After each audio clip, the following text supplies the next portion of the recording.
vai começar uma grande guerra no Corinthians, tá? Uma grande guerra. Porque o Rubão acha-se talvez traído, né? Esse tipo de coisa que acontece muito em grupo político, né? Sempre tem alguém ali que gostaria de ter mais o poder e não tem, e por algum motivo acaba saindo e mudando de lado. É bem provável que isso aconteça, eu acho, no Corinthians, né? Eu não sei se ele vai exatamente para a renovação ou transparência, ou se ele vai fazer outro tipo de oposição. Saiu falando muita coisa. A verdade, corintiano, o que você precisa entender? Porque tudo isso é fofoca, fofocaiada. Ele falou lá que tem um diretor de marketing no Corinthians que é São Paulino, e daí, né? O que importa é se ele é competente ou não. Em tese, um diretor de futebol que gastou mais de 100 milhões de reais para trazer Hugo, Diego Palácio, que não joga ainda, para trazer o Coronado, né, com um elenco extremamente desequilibrado que o Corinthians tem. Ele saiu contratando para dar resposta à rede social, né? Então, o cara que aparentemente tem muitas dificuldades para se comunicar, para falar o mínimo, esse cara ele acha que ele vai desestruturar o Corinthians. Se ele fosse corintiano de verdade, aliás, ele é o mesmo que era diretor de futebol quando o Corinthians foi rebaixado. Então, se ele fosse realmente corintiano de verdade, ele sairia, poderia fazer a oposição dele, que é legítimo, né, para qualquer um, lá dentro do clube, né? Afinal de contas, tem lá um grupo de conselheiros no Corinthians. A gente já falou nisso num vídeo aqui no canal. Existe um conselho deliberativo do Corinthians, ele tem o nome de CORE, que é formado por uma parte de conselheiros vitalícios e outros conselheiros que são eleitos. Recentemente aconteceu a votação lá no Corinthians, né? As chapas se renovaram e tudo mais. Essas pessoas, elas teriam a obrigação de trabalhar pelo clube de alguma maneira, mas elas trabalham para si próprias, pelo seu próprio poder dentro do clube e para usufruir de alguma coisa que o clube dá para elas, nem que seja prestígio, tá? É um clube que fatura R$1 bilhão, não é a mercearia da esquina. O Corinthians é algo realmente que chama atenção financeiramente, economicamente, de projeção nacional. O presidente do Corinthians vira um cara famoso, conhecido nacionalmente. Então, tem uns que viram até políticos. O André Sanches, por exemplo, foi eleito deputado, salvo engano. Então, ser presidente do Corinthians tem muitas vantagens, tá, gente? E essas pessoas querem essas vantagens. Se não, você pensa comigo, tá? A gente já tá chegando também na reta final, daqui a pouco eu vou falar do Flamengo.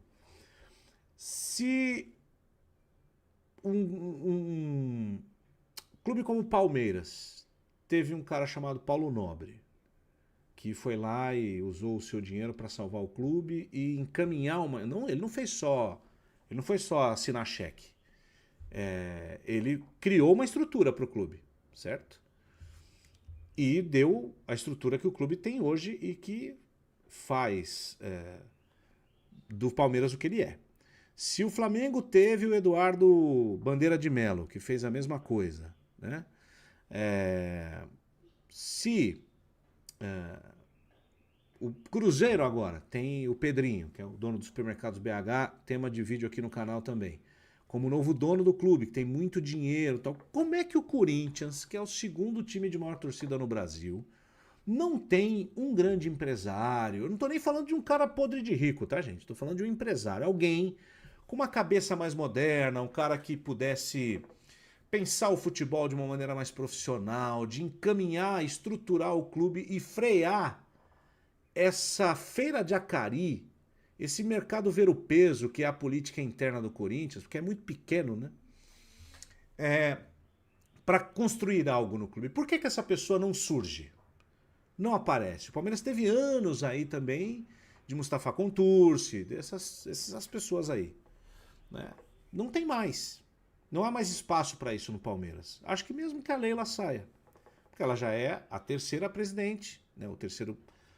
A terceira pessoa após o Paulo Nobre com a mesma cabeça, com a mesma forma de gerenciar e tudo mais. E lógico, tem o Abel, que faz muita diferença. E o Flamengo joga muito dinheiro fora e vive do que o Eduardo Bandeira construiu, mas joga muito dinheiro fora. Por que o Corinthians não tem esse cara? Porque O conselho do Corinthians hoje é composto por pessoas assim. A última eleição do Corinthians colocou frente a frente este presidente que está hoje, que concordo, o Neto fala muito disso, é verdade, ele não tem culpa do para trás como presidente, né? Porque toda a política corintiana é responsável do que veio para trás. Porque todas as contas foram aprovadas e a do ano passado também foram. Então eles têm sim responsabilidade. Mas ele também já fez muita bobagem, né? Para 5 meses de mandato ele já fez muita bobagem. E muitas delas patrocinadas e avalizadas por esse Rubão que agora está indo embora e diz que vai botar a boca no mundo e não sei o quê. Não vai nada. Não vai nada. O que determina é o campo.